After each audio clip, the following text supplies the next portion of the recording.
The race is on to the WBBL 11 finals and it's going down to the wire. In the air, brilliant!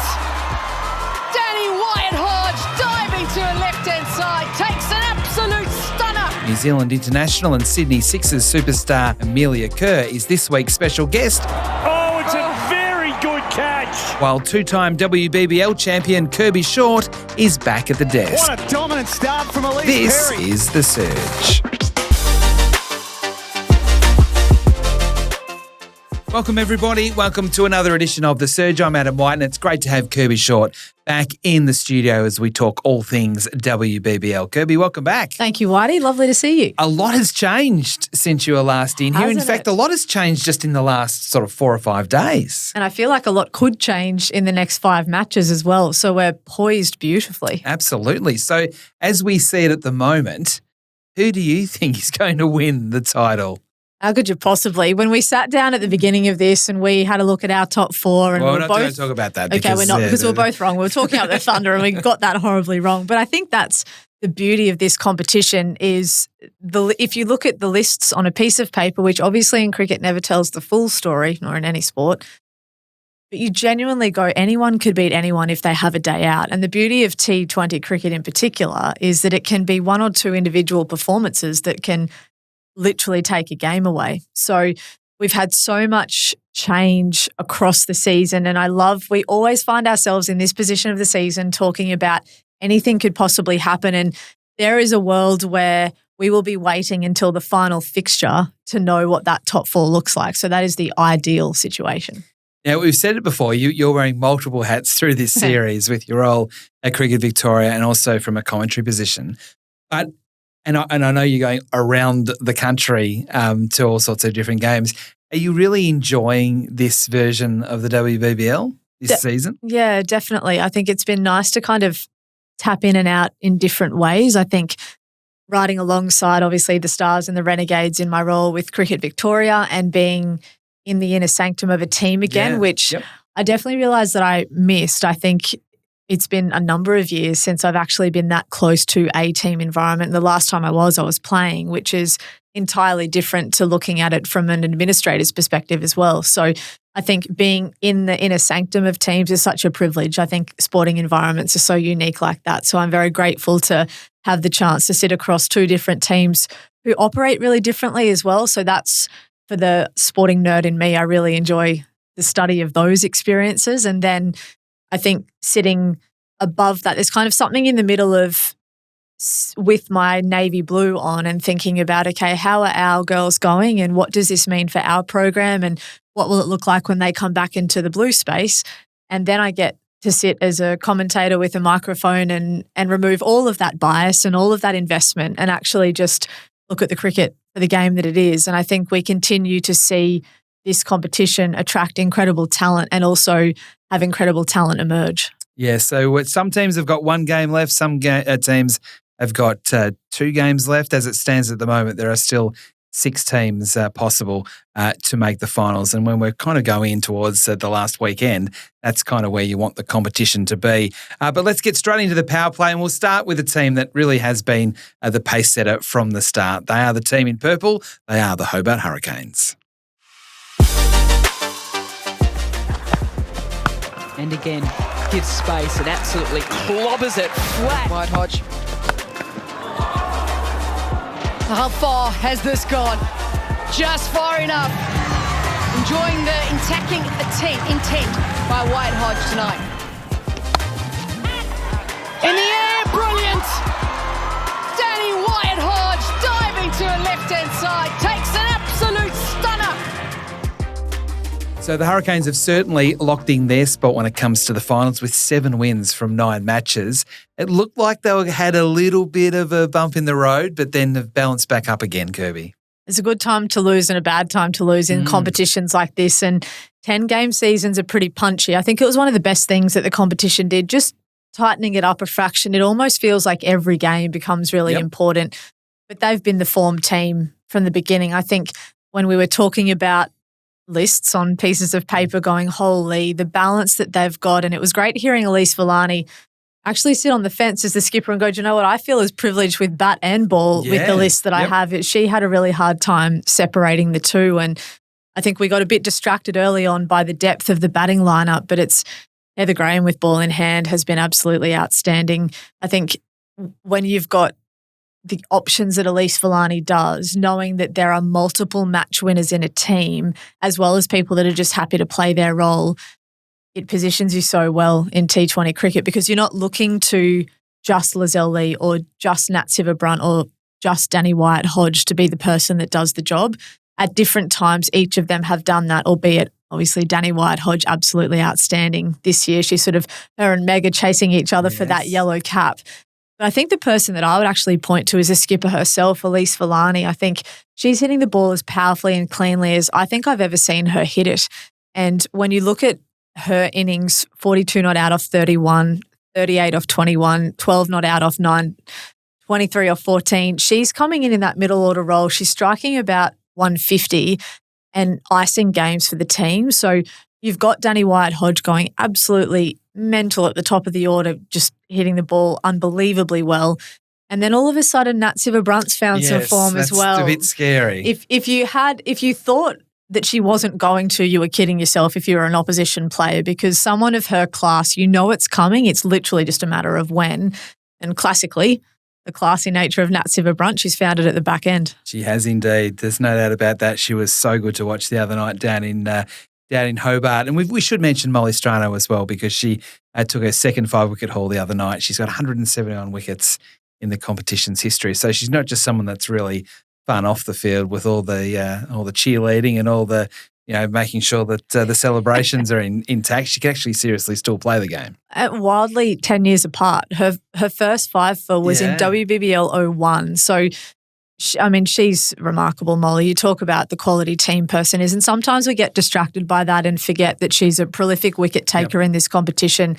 There was a time when her and Jess Jonathan were in the race for that all-time record, and Jonathan's just crept ahead a little bit, but Molly Strano continues to show up, continues to take wickets, is a remarkable team person as well, and the kind of person you want in any environment. And clearly, red wine, she continues to get better and finds her second 5 for 10 years on from the first. Absolutely. Now, I was a bit cheeky when I said to you earlier, who's going to win this competition? Because it is changing all the time. And the perfect illustration of that is the Melbourne Stars. It looked like they were just starting to roll and look a bit scary. And then, just as we thought that, they've gone back the other way. Yeah, it's this competition in a nutshell, isn't it? And is it the Stars in a nutshell as well a bit?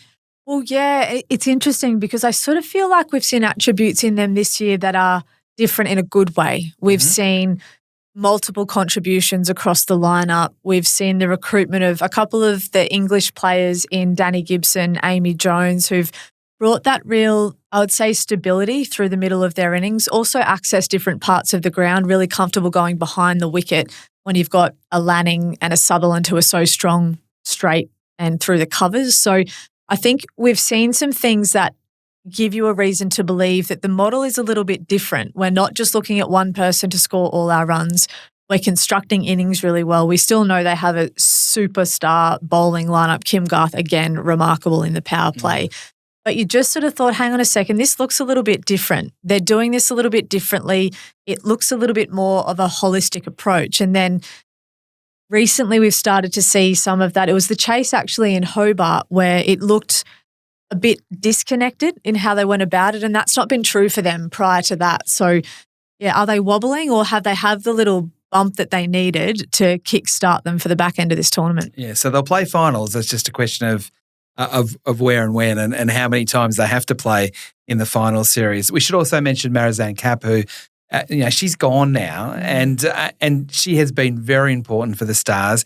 Again, one of these international stars has kind of gone under the radar a little bit, and then she has that amazing game where she took wickets, she made 90-odd runs, and I think it's her fielding too that I get quite drawn to as well, what she can do both in the infield but also in the outfield. She's the complete player. It's funny you say the fielding. I was watching Maya Bouchier, who's obviously an incredible international player, move around the outfield at Drummoyne, and she's a good outfielder. She would have saved, I don't know, in double digits, the number of runs that she would have saved throwing herself around the outfield. What it did for me, though, is make me appreciate how quality the movement of Marizanne Kapp is. Yep. I think it's easy to underestimate that facet of her game because you spend so long talking about that classical cover drive that she can play, her ability to take games away inside the power play with ball in hand as well, that fierceness that she competes with too. But it was really interesting that it really stood out to me. I thought, gosh, I think I've underestimated just how well she moves and just how wonderful she is from a fielding perspective as well. I think it's interesting though because there was a lot of talk around she goes and she's critical to that Stars environment. I think Reece McKenna did a great job with ball in hand, the power play, which was probably an area that the Stars were really looking at going, what does this look like without Marizanne here? And then Maya Boucher slots into the middle order. It's her first hit in the competition. She looked like she was almost going to drag the Stars across the line in that chase as well. So maybe it's just an opportunity for other people to step up and maybe that helps the Stars promote that brand that actually we all just need to do a little bit more. We're not going to just rely on those big stars. Yes, they are always an intriguing case, the Melbourne Stars. The Heat and the Thunder, well, they'll miss the finals. So the Heat who played off in the grand final last year, the Thunder who were the charging team last year when it came to WBBL 10, both are going to miss. Now, the Thunder were my choice. They were my pick to win the whole thing. I just can't believe where they are. And then just nothing's gone right for the Heat, your old team. Yeah, it's tough, isn't it? We were chatting about it in commentary the other night. The Heat have the highest win percentage of all time in this competition. So if you sit with that for a second, people often associate success in the WBBL almost exclusively with the Sixers. If you look historically, they were so prolific at the beginning of the whole concept. And they've every now and again popped up recently, not as much success in finals, but the Heat are the ones that have won the most games in the competition. And now they find themselves staring down the barrel of being the first team in 11 iterations of this competition to not win a single game in a season, which no one wishes that on anyone. And there's lots of reasons why they find themselves in that predicament, largely because of just the incredible inconsistency through injury. And obviously the quite unique circumstances with Jemima Rodriguez returning to India for Smriti's wedding that obviously ended in a pretty ordinary set of circumstances for her family as well. So she then didn't return to the competition, having made a bit of a slow start, having come in hot off World Cup success with India. So we could spend this whole episode talking and deconstructing about why the Heat find themselves in that situation, but it's really tough. And they now are faced with the challenge of travelling to the other side of the country to finish their competition facing the Scorchers, who are really wanting that win desperately to get themselves into finals. So it's a tough way to end, but Queenslanders love a scrap, Whitey. So don't be surprised if they throw a few punches at the Scorchers and go down having a bit of a decent crack, because it's been a really tough season for them. And it's so bizarre that you go from talking about a team that haven't missed finals since, I think, WBBL 04 maybe, have been in the final the last 2 years, and now have a really long road trip to end their season. Yeah, so we put a ban on talking about the Thunder. We're not doing that. We're pretending that all didn't happen, which I'm sure will make Trent Copeland a little bit happier than otherwise would be the case. I just want to touch on the Strikers as well, because they have been a team, I think, in all the programs we've done throughout the course of this season, we don't really know how to peg them. And I think it's still the case. Now, Talia McGrath, I thought it was quite brave of her to talk about the frustrations of not having an impact on the tournament. This is someone that's been an absolute star for such a long period of time, and she's always been good. The consistency's always been there, but she has been able to turn it around. And I think, when she starts playing better cricket, it's going to make a big difference on the Strikers. They certainly rely on her, don't they? Particularly with Megan Shute injured. I think they're all of those names, Darcy Brown, throw that into the mix. They are proud Adelaide girls who really want their blue team to do well, and they've spoken really openly about that for a long period of time. And if you look at all of the players from within an Australian environment, when they return to domestic cricket, it's often the South Australian girls that are just so proud of where they come from and really put in to that context. I admire Talia for being so honest in that, particularly that post-match interview where against the Heat, where she was the player of the match and got a team across the line. It's interesting because you sort of sometimes just need that little bit of a kickstart. And obviously we've talked about the Heat struggling a little bit, and that was kind of a make or break game for the Strikers if they got themselves into a bit of a hole. And it was ironically an ex-Queenslander in Ellie Johnston that hit the 6 in that over that ended up being the big over that won the game. But it was almost she released the pressure valve for Talia McGrath, and then she got on strike and iced the game 24 not out or something like that quite quickly. And she'd taken 3 wickets as well to set that game up. And sometimes you just need, no matter how experienced you are, no matter how much cricket you've played, you just need that little bit of banked evidence from a game context, not in the nets where you feel good, but actually a performance that wins the match for your team. And to convince yourself more than anything that, hang on a second, I haven't forgotten how to play. I'm still pretty good at this. And the other part of it is not hiding behind that. And I really admire that she chose to own the fact, because she knows everyone else is talking about it. Yeah, that's right. You can't hide. It's your job. That's right. It can almost take the pressure off her rather than her trying to be too strong or too proud to say that, not that I've got a problem, but I'm out of form. As you say, it has been spoken about that if she comes out and says, I have been struggling, it kind of takes a bit of pressure off her, I think. And she's got no choice from here. Without Wyatt, she's actually going to have to, and you said Megan should as well, she's going to have to fire. So it's kind of like it is what it is a bit, unfortunately, when it comes to one of the stars, Talia McGrath in the Strikers. All right, so that is the power play with plenty happening in the Big Bash. There's heaps of hot topics to discuss as we get into our burning questions brought to you by Weber. We are into the burning questions, and it is thanks to Weber. And, I almost bought a Weber during the Black Friday sales, so I got very, very seduced by them all. So we'll see what happens when we get to Boxing Day sales. That might be me. But into what I think is a really important thing, and that is talking about Danny Wyatt-Hodge. Is she a lock for the tournament based on what we've seen so far? It's going to be tough to beat, isn't she? A 400-plus run season already, and they've still got one more fixture left before finals. It's the consistency for mine and almost the freedom that she's played with. I think her and Meg Lanning have been in that tussle in terms of leading run scorers, but I think it's the consistency with which Wyatt-Hodge has made a contribution for her team. You open the batting in T20 cricket and you really set the tone. You're either trying to get ahead of the game in a chase, or you're really almost just playing with that freedom and going really large when you're setting a total in the power play. And I think that's been really impressive from her, particularly when you think that she had a pretty lean season last year as well.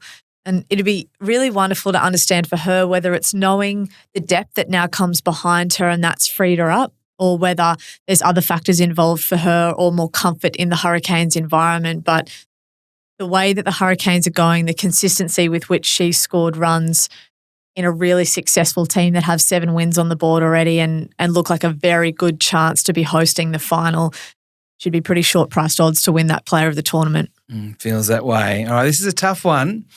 As the number 1 draft pick, has she proven that she should have been the number 1 draft pick?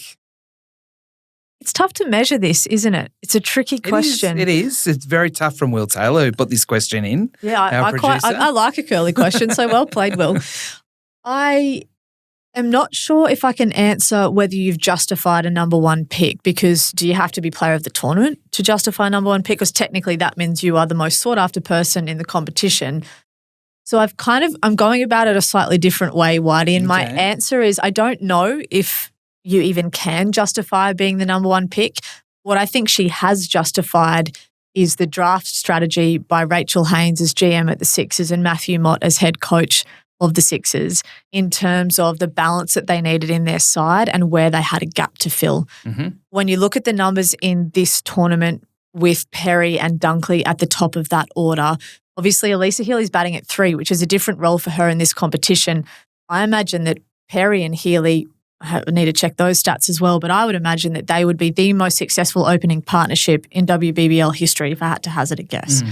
So to disrupt that and to slot Sophia Dunkley into that opening spot with Elise Perry, they're currently averaging over 40 runs per partnership at the top of the order, which is the best in the competition at the moment.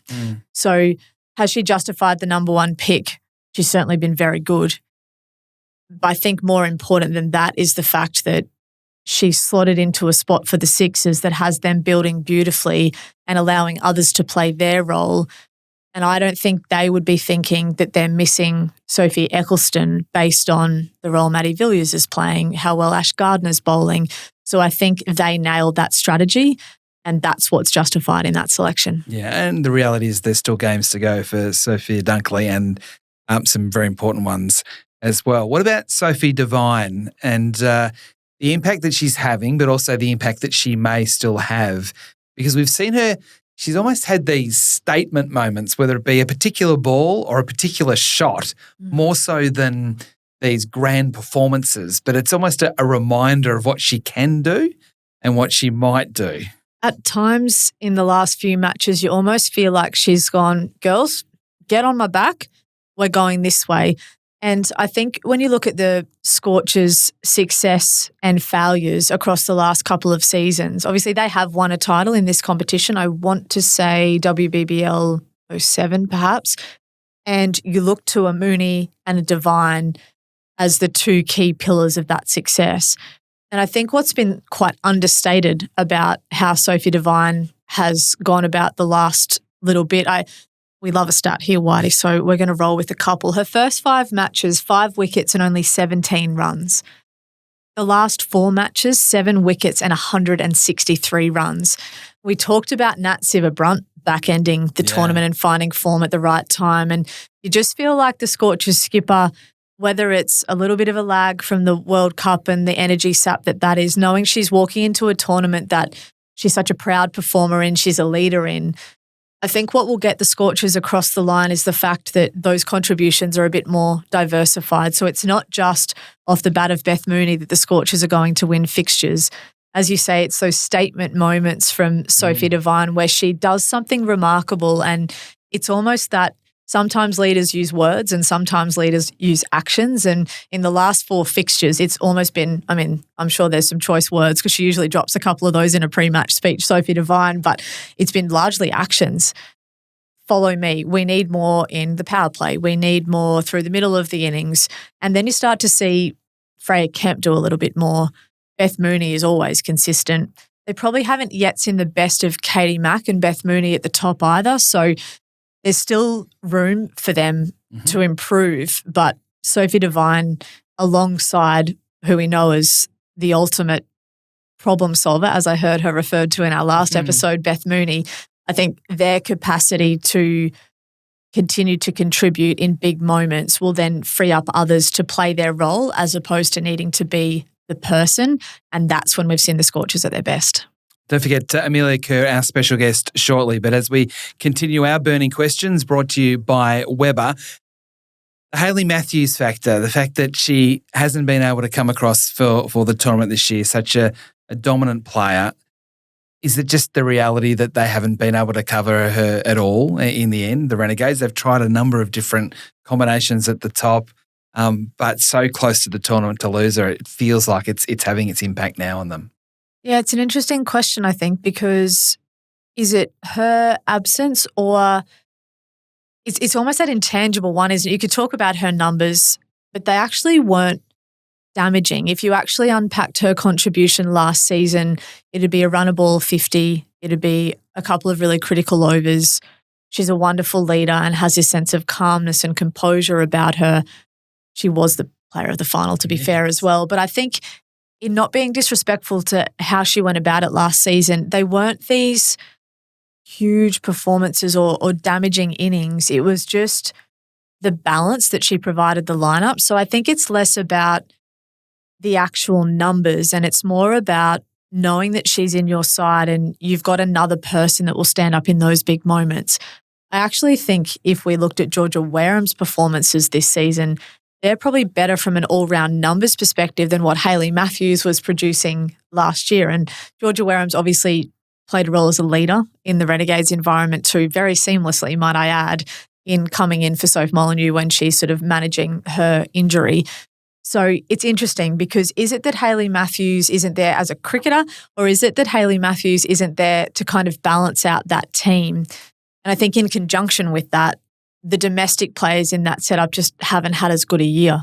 So is that correlating to not having Hayley Matthews, or is it a completely separate thing? And the likes of a Courtney Webb at the top of the order just hasn't struck the ball as well as she would have liked. She's struggled the last couple of innings after having a breakout year really last year. So there's those couple of other contributors that probably are missing as well. And probably Soph Molyneux feeling like she's bouncing in and out a little bit too, which is a really tricky predicament. Yeah. And then to your point, the internationals that have come in, and they needed two to replace Hayley Matthews, probably haven't quite come off either. Dav Perrin at the top had sort of, I think, 5 opportunities to start the season. And it's a big ask for an 18-year-old who's only played in England, who had one incredible knock in the 100 and attracted all of this attention. But the conditions are really different here. It's a different cultural experience. She's a young kid. There's a lot going on. So maybe those things haven't quite landed either. And probably Alice Capsey is the other one that I'd point to. She's been great with the ball, but again, probably had a couple of starts and hasn't gone on with it. So I think in the absence of Hayley Matthews, everyone needed to be just a little bit better. And I think in some cases, they probably haven't been as good as they were. That puts them a little bit further behind where they probably, Simon Helmut would have liked them to be. Yeah, so still a mathematical chance of making it, but it is getting difficult. So it does take us to our final burning question brought to you by Weber, which is all about the advantage to finish on top and how it all sits at the moment. So I'm looking at the ladder here. Hobart currently, way out on top really with 14 premiership points, and then you've got the Stars and Sixers on 11, and then the Scorchers 10, the Strikers and the Renegades 8. But the difference is, and this is what makes it confusing, is that Sixers have 2 games left, so too do the Strikers. So while Hobart is 3 points clear of everybody else, if they drop their last game and the Sixers win their last 2, they actually go to top. And the way the finals is configured, it's such an advantage to finish on top of the table. It's a really unique final structure, isn't it?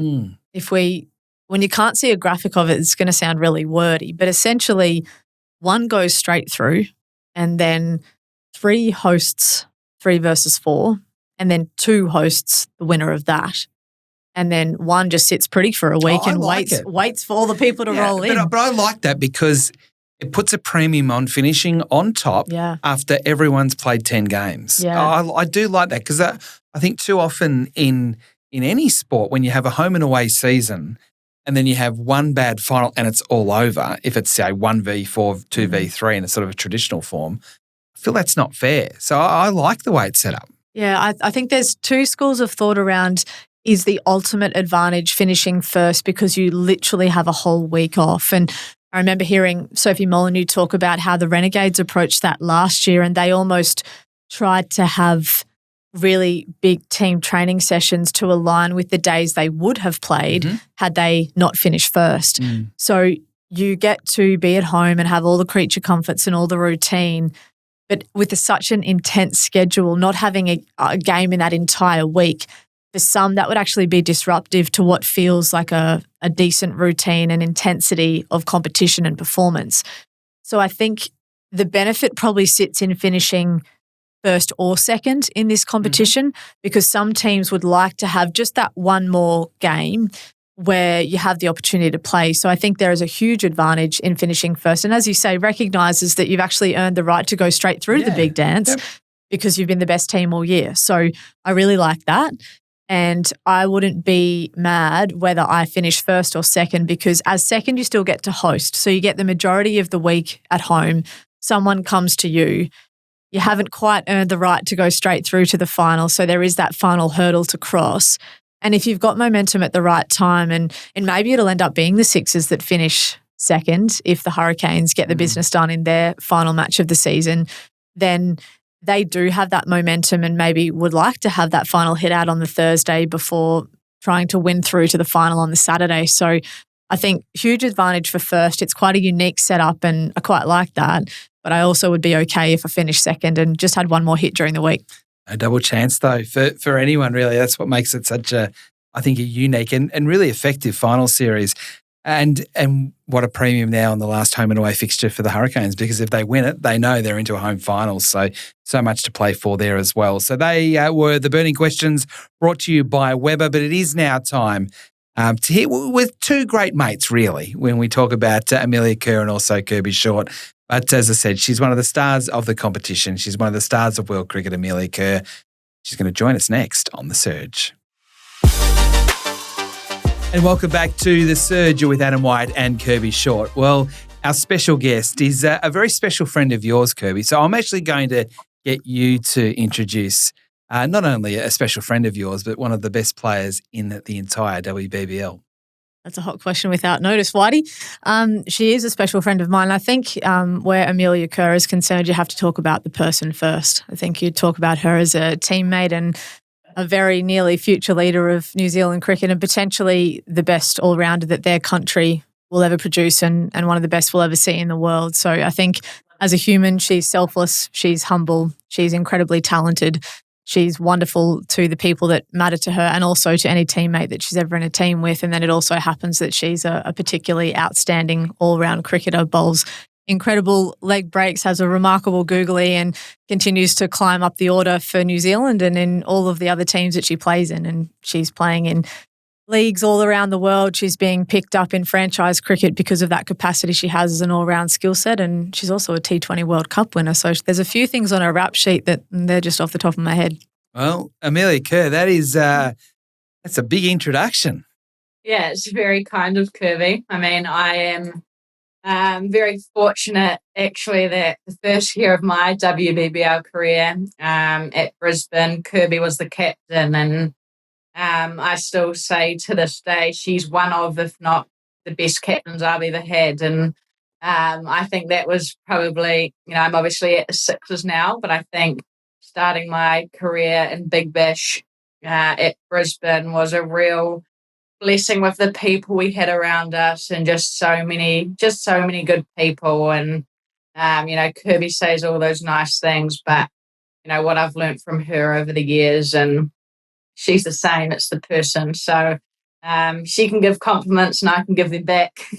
Well, so talk to me about Kirby's influence on you as a young player making your way in the WBBL from New Zealand, the importance to have that really strong foundation to give you the confidence to become essentially the player that you've become. I think what I remember really early on is actually I came over to Brisbane for a week just to train with the group before, like in August or something. And I remember going to a club cricket game and just Kirby took the time to just chat to me. And we didn't talk about cricket. And I think I love that because I guess I've done cricket from such a young age, playing for New Zealand at 16. It's something that's very easy to talk to someone about because that's a big part in their world. But she was more interested in me and my other interests. And at that time I was studying education and sociology. And then there's that common interest where at the time Kirby was teaching. I come from a family of teachers. So I think one was the value we both shared in really wanting to help people. So I remember that interaction because it was just more than the cricketer and it was about the person. And then from there, that year we won the title. And I think the calmness under pressure, the clarity of roles and how she made people feel, the ability to get around everyone, to feel backed. But it was obviously the tactical, the decision-making, being calm under pressure. But that was all because of the work she did off the field and the person of being able to build those relationships and connections to feel valued and trusted. Fantastic insights. Feels like this is your life. I just rambled at the moment rather than a little bit. So I was hoping to make her uncomfortable rather than me, but you're both uncomfortable. Look, it's great that you've been able to join us, and we will absolutely talk about the Sixers because you're going really well after a bit of a bumpy ride at times through the first half of the tournament. You mentioned it before, Amelia, about playing cricket for New Zealand at 16, and I guess the pressures and the expectation that comes with that when you're still working out about yourself, let alone you as a cricketer. What was it like on the big stage at such a young age and doing so well early on? Yeah, didn't really see it as a big stage in a weird way. It was always, from a young age, my childhood dream to play for New Zealand. And yeah, for me, I didn't see it as a big stage. And I think that's because my family has just been so big on always having other things in your life. And they've always just cared about how I treat people more than any success, because I guess, success comes and goes in sport. You have good days, you have bad days. And yeah, I was just living out my childhood dream and doing the sport I love. And that's, I think, from a young age, how simple it was. And then I have this competitive side that I wanted to be the best. I want to compete. I want to be in the playing 11. So then when I'm on the field and at training, I'm working hard to be the best I can be. I'll be getting my kids to listen to that response. I think there's some great life lessons in all of that. And then so the extension of that then, Amelia, is, everyone has a dream to play for their country, and you've done it at 16. So there are some that achieve a lot when they're very young. They go, oh, okay, I've done it now. What do I do now? So to be able to sort of keep that fire burning and keep little targets for you to reach along the way, I'm really interested in what that process is in your mind. I've got a really close relationship with my dad. And he's never coached me. He's thrown me a lot of balls and caught a lot of balls, but he's never coached me tactically. But we've talked a lot about life and cricket and I guess the mental side of the game. And I remember him and I were like sitting at a cafe when I was young, just setting goals about how I wanted to be a white fin. And I made the white fins. And I remember him saying to me, it would have probably been before I played for New Zealand, was a lot of players have goals and they say they play for New Zealand. And then it's then what? And it was kind of, for me, it was like, yes, I want to play for New Zealand, tick. But I want to be a great white fin. I want to be a great New Zealand cricketer. And then I want to be one of the best in the world. And still to this day, I feel I'm not close to being one of the best in the world. So for me, I'm striving to keep getting better to be one of the best. Fascinating. Now, I'm dominating this, but I'm going to ask one more because then I want you to take over, Kirby, and ask a lot of questions. So being a leg spinner, having this amazing wrong-un, where did you learn that? Did you watching TV and seeing your heroes do it? Was there something your dad did? I'm just fascinated as to a young girl growing up in New Zealand to bowl leg spin and to have all the trickery that goes with it. Where did it come from? Yeah, leg spin, it fortunately kind of just came about naturally, but obviously it's very hard, so it wasn't too natural. But yeah, I was mucking around trying to bowl spin. Dad thought it was quite good. Jess and I were just bowling in the backyard. So from then on, I started training to bowl leg spin and got into a really good coach called Ivan Sarah when I was about 11 years old. And I worked with him so much on my bowling. And, there'd be days when I was a kid, go to the nets and I'd bowl and you'd hit the top of the roof. And I was just like, why am I bowling this? I could bowl a little medium pace and hit the stumps. That seems a lot more simpler. But I wasn't going to go anywhere with that. And yeah, the leg spin was nice. And I got to a certain age where I think because you're so young, the ball is probably too big. I'm flexible. My hands were so small that I accidentally started bowling wrong-uns. So, I'd bowl one and it would bounce back and hit someone and I had no idea which way the ball was going. So then I talked to my coach about how I was doing that on the weekends when I was playing, and we then just learned and played around with it and how to make it easy to bowl. And then we kind of over-exaggerated that and then moved forward into disguising it. Fantastic. How good's that? Let's keep going down that road for a second, because now I'm curious, once you refine the art of it and you're such a thoughtful cricketer, Amelia, how do you use it now? How would you describe how you use that tool now in a plan? Yeah, it's like it is interesting, and I find it changes actually sometimes each day or each game. Like at the start of this tournament, only 2 games I played, but I felt like my wrong end wasn't coming out very well at all, and that my leg spinner was a lot better. So I kind of resorted more to bowling more leg spin, and I think that comes off the back of a 50 over World Cup, wanting to bowl more leg spinners. So I was predominantly practicing my leg spin bowling.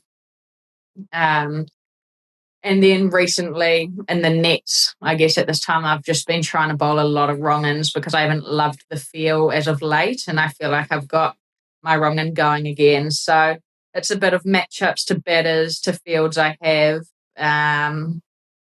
Sometimes you're bowling for big cross breeze going to the leg side at a short North Sydney oval, and I'm thinking, is the wrong in the best ball here? Probably not. I think you talk to batters a lot about, conditions and assessing things. And I love how articulate Millie is with this is the situation, or it's a feel thing as much as it's the default. The default answer then would have been, well, depending on the bowler, person I'm bowling to, depending on the ground I'm playing on, but sometimes it's actually about feel too, which is pretty cool. Yeah, absolutely. That relentlessness that you have to kind of keep seeking to be better, merely that I'm not yet the best in the world, I want to keep aspiring to be the best in the world. Where do you think that came from? Is that a nature thing, a nurture thing? Yeah, it's like, I think I've grown up in this amazing family, and when people say, oh, who are your role models growing up, thinking to say famous people, I've always said my family members. And it's like, if I said a famous person, then I'm saying they're my role model because of just what they do on a sports field. Whereas I saw each day the traits and values that my family kind of live by. And I think in a way that relentlessness comes from my mum, and both my parents are amazing, and my dad's got this real calmness and wisdom, and just no one can say a bad word about him. He's so level. And then I think my mum is just this incredibly strong woman who's fought a lot of battles in life. She's had breast cancer twice, and she had a sporting career, played for Wellington and cricket and netball, and grew up with not much money, so didn't have the opportunity to then go to a camp for New Zealand that she was invited for. And I see her every day, like she still exercises, she does her job, and she'll work all hours. So I think for me, I've seen hard work in my family, and especially I think my mum is a female, and just, her resilience has been massive. The other thing you talk about your family promoting for you is that value of things outside of cricket, and just hearing you talk about the balance and the relationships that you have. What are those things that are key for you to be your best self on the field, that you spend time and invest in off the field, that make the biggest difference for you being such a well-rounded human at such a young age? Yeah, for me, it's changed over the years. Like when I first made the White Ferns, I was at school, so there was just balance naturally. By when I come home, I go to school. And then finishing school, I did a bit of part-time study, but it was all correspondence. And now I do work with a mental health charity back home. But as well as those things, it's just having hobbies that I enjoy doing outside of cricket. But I think for me, like, two of my biggest things is like nature. Exercise is one, but it's technically part of our job. But being in nature, and family is everything for me. And family isn't blood related; it's also friends who are like family. And for me, it's just people and surrounding myself with good people. I think that fills my cup massively. So the extension of that then, I guess, is to talk about Sophie Devine and the role that she's had in your career. We know her here in Australia as a a wonderful player in the WBBL, but we also know her as a superstar New Zealand player that you've played sort of under her wing. What's she been like in, I don't know, guiding you, but also being that person that's been so central to so much success in New Zealand cricket? Yeah, I think the coolest thing about Soph, I speak of role models, and I think when you look at role models, you want like a relatability piece. And with Sophie, she grew up in the same suburb that I grew up in, which was a pretty small suburb in Wellington, and seen as one with the schools there as, I guess, less opportunity or not much going on. And she grew up in that small suburb. She played boys cricket. She went to the same high school as me. She played for Wellington when she was 14, as did I. The White Ferns, similar. My dad actually was her first coach for Wellington.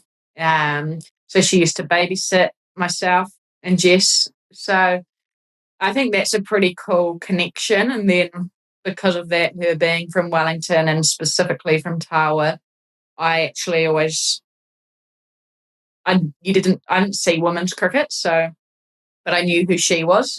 And so that probably helped me believe that one day I could be a White Fern as well. And I think I think of that when I was young, and you see now that we're on TV, young girls can see that this can be a real career option. And now with Soph and the White Ferns, I think over the years, seeing her grow as well, she's continued to get better, and I've seen her grow also as a leader. And I think she's just been exceptional at World Cups as of late, if you look at her World Cup record. And the thing that I have recently loved the most about Soph's leadership is her ability to bring in Te Reo Māori and Māori into our Māori, I guess, like whakapapa into our culture with the White Ferns, because they're obviously they're our Indigenous people, and we wouldn't be, I guess, where we are without them. And there's some beautiful parts to their culture that relate to sport. And I think when you're representing New Zealand, you're representing all of New Zealand, and that's a massive part of who we are. So I think that takes, you got to be open-minded, you've got to educate yourself, and you've got to learn. And that's been pretty cool to see her bring that into our environment. Imagine having Sophie Devine as your babysitter.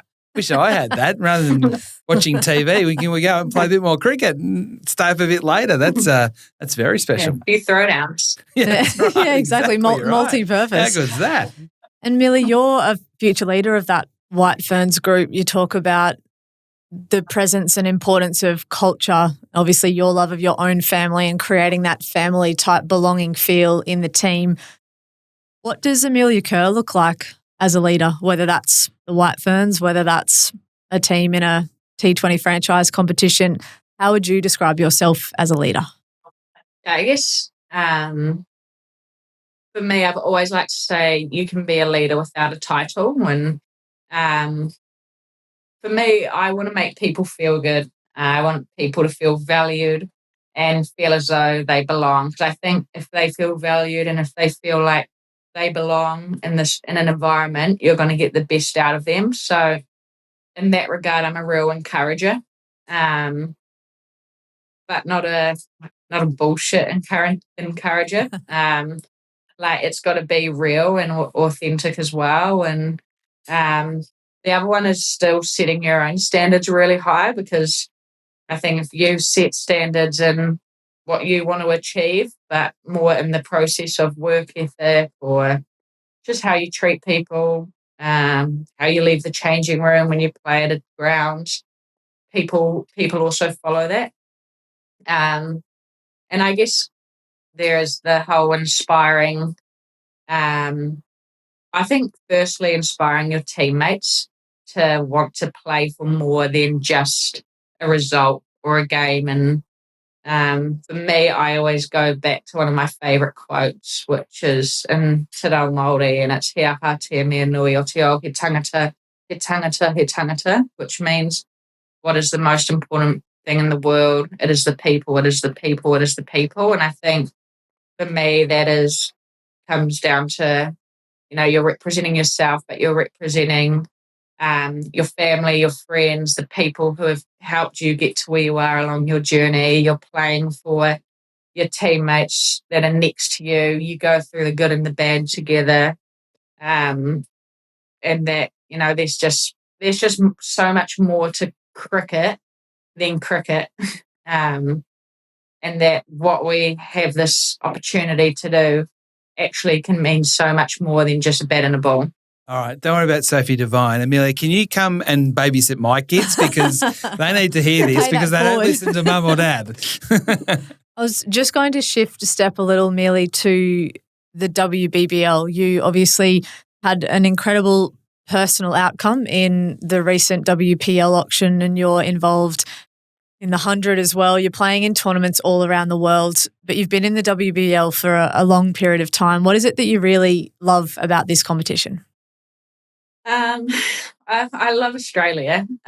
Firstly, I think because it's very similar to home, just the weather's a whole lot better. So that's a tick. But in terms of WBBL, I think it's the competition. The standard of this comp, I still think, is the best around the world compared to other franchises. And again, like throughout the years, making so many great friendships along the way. I've felt like I've learned and grown a lot through this competition from other players. You pick little things up, like you talk about that drive to keep on being the best. I think Elise Perry is the best example of that. I've learned so much from working with different coaches as well. So I think, it's such a great competition, I think, for developing your game. I've learned so much over the years and it's really competitive, and I think that's what I love the most about this comp. Let's talk about some of those remarkable cricketers and humans that sit in that Sixers environment now. That's where you've been for a couple of years. You talk about Elise Perry. She's a standout in terms of work ethic and has been since day one of her professional career. You couldn't possibly argue with that. You obviously have a remarkable work ethic. So what is it when you look at her, when you interact with her in a team environment, whether it's training or off-field and preparation, what is it that you learn from her? I think everything she does, she's so diligent. She loves training. Like, I think out of any cricketer I've met, she loves training the most. So, I just think her purpose in her training and how she goes about it, and there's just such focus in all that she does. Like when she turns up to training, she knows exactly what she's doing. And I think the thing that I'm most impressed by is, like, you think of her and her career, what she's achieved, how many World Cups she's won with Australia. Like, to have that drive, considering all that she has done in her career, is pretty incredible. Her and I have kind of spoke about batting, though, like batting training. It's like meditation for us as well.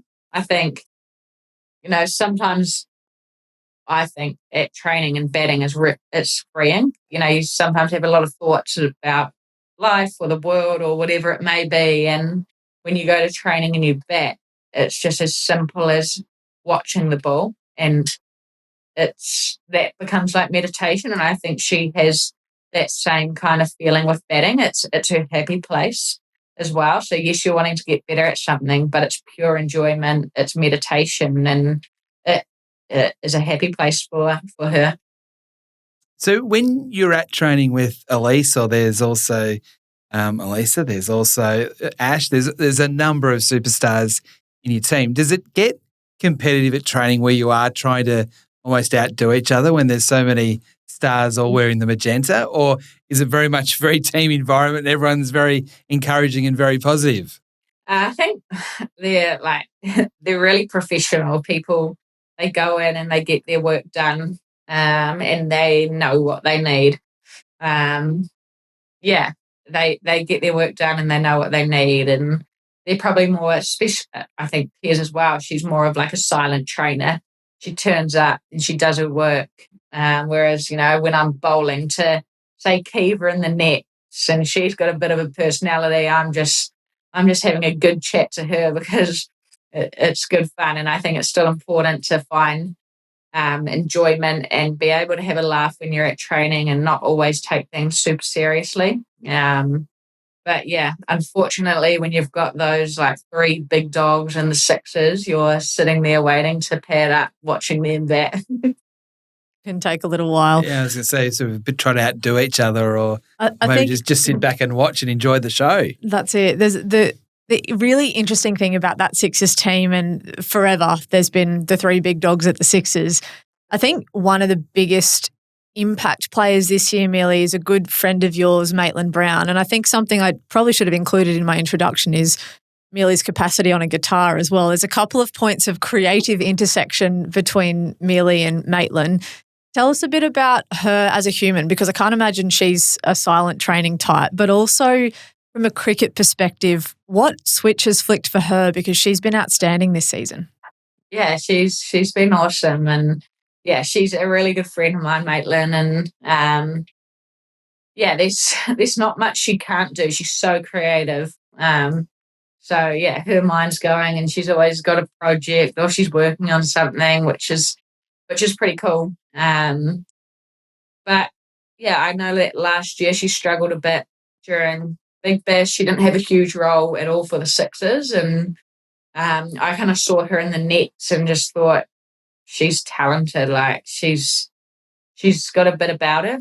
And so when I went home to Wellington, I suggested that we sign her for the Blaze, for the Super Smash. And I thought there's a lot of talent that I saw, but it was almost like the clarity and the feeling. Like if you don't have a role in a side, you don't really feel backed or that you're good enough. And so from what I saw in the nets, I knew that if we came to Wellington, gave her a big role and encouraged her to play that role and help with, I guess, clarity, that she'd have a real impact. And I think even though, you know, the standard's probably not as good as Big Bash, it still shows that you do things well anywhere. It can work at any level. And I think, you know, New South Wales, they have big pre-season. She's strong and fit. She's running in hard.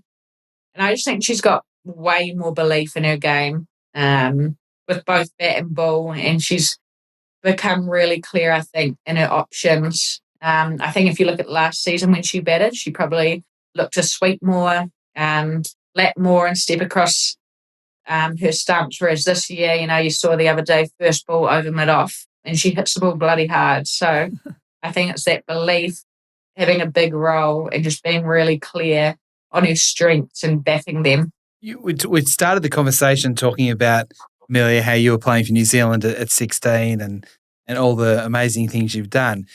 Kiva Bray is someone that's doing incredible things as a almost a young teenager in the WBBL, and we're seeing her grow up in front of our eyes while she's still playing cricket on the big stage. What do you see in her that impresses you the most? And is there actually a ceiling when it comes to her cricket? Yeah, she's ridiculous, I think. Well, when I saw her like head over cover, I thought that was ridiculous to be at a young age and with the power she has. And then she's obviously got good skills, like in the nets. She's already practicing an in-swinger as well. So she's trying to swing the ball both ways. So I think what I've picked up is like she picks up things so quickly. Sport, like the other day, she had a harmonica and learnt a song. So she picks up things really quickly, and she's got this amazing energy. Like she's so different to what I was at 16. I was so quiet. She is loud. She's got incredible energy, and she's good fun to be around. So I think for her, it's just trying to, again, you're so young, enjoy your cricket, be around good people. But yeah, I think in a year you've already seen the improvement, and because also in women's cricket, the game's getting better and better. Players have to keep getting better and better and evolving with the game. But yeah, she's got a really exciting future. Now, Amelia, we could talk to you for hours, particularly Kirby, but we don't have a lot more time. I've got one more, and then I'll let Kirby have the last couple. Just from the point of view of how the Sixers are starting to really roll, and there's every chance you might finish on top of the table, which didn't look possible early in the tournament. Did it take a while for those Australian players from the World Cup to kind of warm up? They had the disappointing finish, roll straight into things where you're playing essentially, a home tournament. It does almost feel like it's not. I'm not going to say it was a good thing, but the fact that they've been able to just sort of settle in and then start to explode later, that's the exciting part of what's possible moving forward from here. Yeah, I think. Yeah, the World Cup, I think, obviously, probably for every team was probably mentally draining, except India. Yeah. And, with Australia, with the expectation to win, for them, that's underperforming. But, if they don't win, that's underperforming, which is pretty tough as a team, because cricket's a pretty tough game. Not always the best teams win World Cups. But, yeah, I think for me, in a way, I was a little bit removed throughout a bit of the World Cup, not the World Cup, this period in the WBBL with my injury. So, I did travel to Hobart that game they won and was rehabbing. So, yeah, I guess when you're not playing, you feel a little bit sometimes separated. So I just think cricket's a game where it's a hard game. You're going to fail probably more than you succeed. But in our group, we've probably got people like Elise Perry who do have more good days than bad days, but that's not normal. And it's just going to happen. There's going to be games that don't go your way. But once you get on a bit of a roll, have a bit of momentum, it helps. And I think at the moment with this lineup, we've got a really nice balance within our side. I'm not going to ask you about what you think the outcome of the last couple of games are or the finals, because I know exactly what I'd say and I'd completely fob it. So what I am going to ask you is, you loved working or continue to love working with Charlotte Edwards. Obviously, Matthew Mott comes into the Sixers environment this season, and I'm curious, with the slow start that Whitey's talking about there and this sort of nice build that you have now with some momentum toward the back end of the tournament, what has he brought to the Sixers group, and what is the messaging as you head into the business end? Yeah, he's so relaxed. He's so chill, which I think is really cool, a place to be in. He's obviously been in the men's environment, and I think that's like how he treats the men is probably how he treats us, which sometimes I think you can get coaches that come in and because we're females try control you a bit more, and we're still adults. I think his messaging is quite inspiring, and that is one thing I've noticed. After wins, after losses, he also stays very level. We had that game against the Stars, and I thought he summarised it really well. That could, a lot of coaches could really feel that. And as a player, you pick up on those things. And in tournament play, you have to move on, but you have to learn. But as well as Modi, I think it's been this whole staff of the Sixers are incredible. Just everyone has stepped up so much, I think. And we've got Pete as well. And I think Pete Clark, and I think he's been such an amazing addition. He wasn't with the Sixers last year, and just what he brings and his passion, and obviously with that sports psych background, I think obviously him and Molly worked together for a long time at Australia. They've got a really nice working relationship. But yeah, the whole support staff are exceptional and work bloody hard as well, and they're just as passionate as the players, if not more. You got one more question? I got about 10, but you can wrap us up, Whitey. Sure, yeah. Sure. Yeah. So what do you think is possible this year with the Sixers from this position? with the momentum you've got rolling, obviously the firepower that you have, do you feel more confident than at any point in the tournament so far that you could go all the way from here? Yeah, well, statistically, it's possible that we can finish top and then you can win the final. But I don't think about it.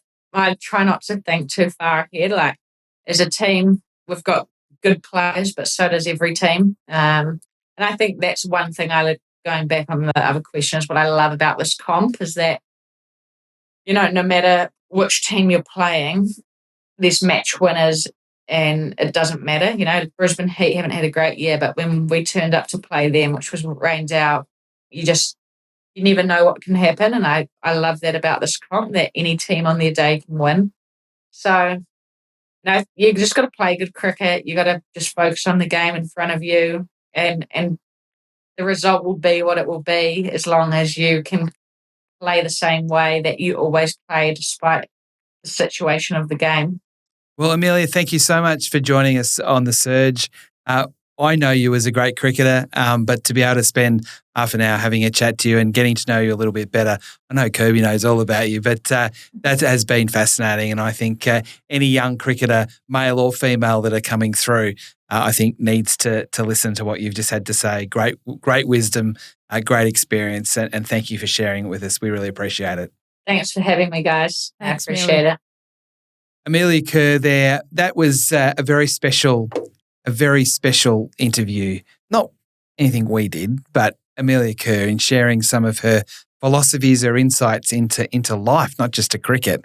That was special. I'm so glad she did that. Yeah, she's a unique individual. I think it's really easy to be distracted by the cricket skill set, the age with which she debuted for her country, yet none of that has kind of derailed the humility and the calmness. And as you say, I think philosophy is such a lovely word for it. She's really grounded, isn't she, in who she is and what matters to her, and having that space away from cricket is so important. Yeah, that was really, really special. Thank you for joining us on the latest edition of The Surge. But just a few things before we go. And just a reminder that with $15,000 on the line, now is the perfect time to sign up for the BKT BBL tipping competition. So all you have to do is do that through the app. Submit your tips and you could be walking away with $15,000. So the BBL not too far away. There's also a new game on the app called the Big Bash Grid. Download the Big Bash app to get involved in that. I know that a lot of players are doing that, whether it be in airport lounges or even maybe waiting to bat, I'm not sure. But I know that's really popular with the fans as well. So to do that, to play that, you have to download the Big Bash app, and also to stay tuned across all things that are going on when it comes to the ladder. We don't know who's going to finish on top, the fixtures, all the statistical information, all the news, all the colour and excitement of the WBBL. It's right there on the app. Thank you, Kirby, as well, for coming in. It was great. Always a pleasure. Kirby Short joining us on The Surge. In fact, next time we see you, it will be finals time.